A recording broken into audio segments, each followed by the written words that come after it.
This is a story about painting with a very broad brush. In late July of this year, President Trump declared an end to a tariff exemption for small shipments. It may have been meant to hit some large Chinese companies, but it's also hitting small businesses on the other side of the world. De minimis, it's a big deal. It's a big scam going on against our country, against really small businesses, and we put an end to it. 3,000 miles away from Washington, across the Atlantic, Harriet de Winton has built a business painting with the smallest of brushes. It began with wedding stationery, beautiful hand-painted illustrated designs, and that quickly transformed into a much broader range of things. From a cottage in the quiet countryside of Devon, England, de Winton paints, posts videos, and sells the supplies she uses to customers around the world. I taught, I write watercolor books, which we sell around the world, and also art supplies, because a lot of people see me painting on YouTube. And you can have fun really turning this piece into something rather sophisticated. So the business still involves painting commissions and doing some really fun illustration work for companies and brands. We're getting now to about a £400,000 turnover a year. So it's keeping us really busy and really happy. De Winton was used to the challenges of running a small business, but none compared to the day she learned that the rule she relied on to ship goods abroad was going away. I was on Instagram and I noticed a post from a fellow small business owner who runs a creative business talking about this, and it was the first I'd heard, and I thought that sounds very strange. The rule exempting tariffs on small shipments dates back to the 1930s and was designed for administrative efficiency. It started with packages worth less than $1, and eventually it grew to $5, to $10, to $200, eventually reaching $800 in 2016. The de minimis tariff rule at the moment was that if you brought in less than $800 worth of imports, you were exempted from all tariffs. And it dates to the 1930s, back to the Smoot-Hawley era, and it was meant to exempt people from all the paperwork and compliance costs and sorting through the tariff schedules for small transactions. Douglas Holtz-Eakin is president of the American Action Forum and a former director of the Congressional Budget Office. Compliance costs are real, administrative costs are real, and you don't want to spend those dollars on tiny transactions that don't amount to much in the economy. So that was a sensible thing to have. Holtz-Eakin says that over the years, the use of the de minimis rule has exploded, with U.S. Customs and Border Protection reporting nearly 1.4 billion packages in 2024, averaging about 3.7 million a day. There are two rationales given for taking it away. Rationale number one is fentanyl, and the shipment of packages from China into the United States containing fentanyl and not being inspected because they are declared to be under the $800 de minimis rule. So as part of fighting the fentanyl trafficking, the administration thought, we'll get rid of the de minimis rule and we'll look at every package. And the second is the competition from the online retailers in China. And if you're a U.S. retailer and you're paying local sales taxes, the Chinese retailer is sending it to the U.S. without any tariff or tax. What developed was, large online Chinese retailers who automated the process of breaking up large shipments into small, under $800 bundles, dodging all the tariffs entirely, and that's what got the attention of the administration. 70% of the value of things brought in under the de minimis rule were from China. These are low-cost retailers, and Americans liked the prices. Today I am doing another huge Temu haul. This one is massive. 2 leggings for like $9. Let's see if we can make it rain. 3, 2, 1. President Trump may have taken away a strategic advantage for Shein and Temu, but small business owners like Harriet de Winton say they're also paying the price, a price that began simply with confusion about how it would all work and what it would mean. What has that done to your business? It's had a really sizable impact on the business, starting with the beginning of hearing about the news and in all honesty, being in disbelief that it was about to happen. About 60% of de Winton's online sales came from the U.S.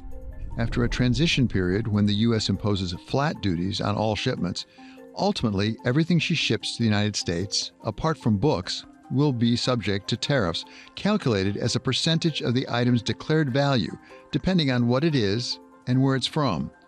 Confused? So is Harriet.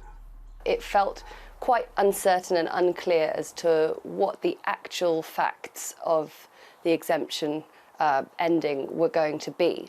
So we very quickly started just trying to research as much as possible. That's the best thing you can do, isn't it, when change comes. We're used to change, and we act nimbly on our feet, but this one was just a little bit difficult to get a true sense of what it was going to mean for us. We realized that we needed to shut our shop entirely towards the end of August, just so we could see what it actually meant.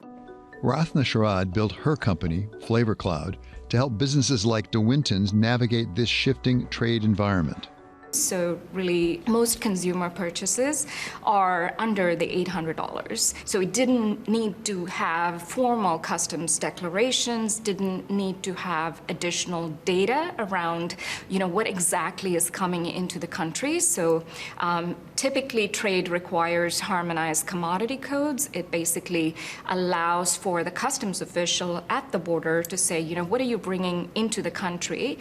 What is the value of those goods? Where was it made? What that allows the customs official to do is then assess duties, taxes, and fees. Typically, that also includes tariffs in this case. And that's being assessed now on goods of any value. So regardless of where you source and bring the goods from, you are seeing a massive implication with de minimis. For small businesses like de Winton's, the end of de minimis came as a surprise. But insiders say it was a long time coming, with the U.S. standing out for years with one of the world's most generous thresholds at $800, far higher than in Europe, Canada, or Japan. Ultimately, all governments want a piece of the tax revenue. So as global e-commerce has grown, cross-border e-commerce has grown, and it is a continuously growing pie, everyone wants a piece of that pie. So we've seen that happen around the world. But economists warn the real shift will be felt in the pocketbooks of American consumers. This is the hard truth that the administration really doesn't like to face. Tariffs are taxes on imports, and they are paid by Americans, either businesses or consumers. It is their hope that foreign producers will cut their prices so that the net cost to the consumer doesn't go up. There's no evidence that that's going to be the case on a large scale. And so if you put the tariffs in place, and we have a lot of tariffs in place now, about $380 billion a year, that's a $380 billion a year tax increase on Americans. This is a highly distortionary tax. It's going to force all these small businesses to change the way they run their operations and impose a lot of costs on them. You look at whether it's a fair tax. These are regressive taxes paid more by small businesses and low-income individuals. And it's an incredibly complicated, expensive thing to comply with and to administer. It isn't the way you want to raise a lot of revenue. Head to Etsy to get both of these. We are selling to the USA again. Hallelujah. So we've been looking at all the options, and my main focus is to remove the hassle for the US customer because they're so important to us. So we've decided to pay at the source with Royal Mail for the time being, and they do a service where we cover the cost of the tariff, and then it's down to me as a shop owner to decide where I make that difference up. So we've looked at just increasing our shipping costs a little bit, and in one or two examples we've just slightly raised the price of the product itself to be able to stay in business. If you haven't already had this land on your doormat today, then no worries, because I'm going to show you how to do this tutorial. Viewed through the broad brush of the economy, it's all pretty simple. Costs have gone up, and so too must the price. But for Harriet de Winton, who has now reopened her online shop back in Devon, it's not that easy. Do you have a sense of the long-term effect on your business? Well, I do think just returning to people's consciousness as the seller they want to buy from is going to take a bit of time. And my hope is that we sell a number of products that are unique to my business. And I'm a trusted voice on the internet when it comes to art supplies and watercolor in particular. The American audience have been a really, really important part of De Winton Paper Co., taking it from just working down in Devon in a lovely little cottage and reaching out to the world. I've just found that the culture of watercolor painting in particular has just been embraced so much by the American audience as well as the rest of the world. For her, it all goes back to the passion and people who have turned her art into a global community and a global business. She hopes that both will endure, no matter the costs.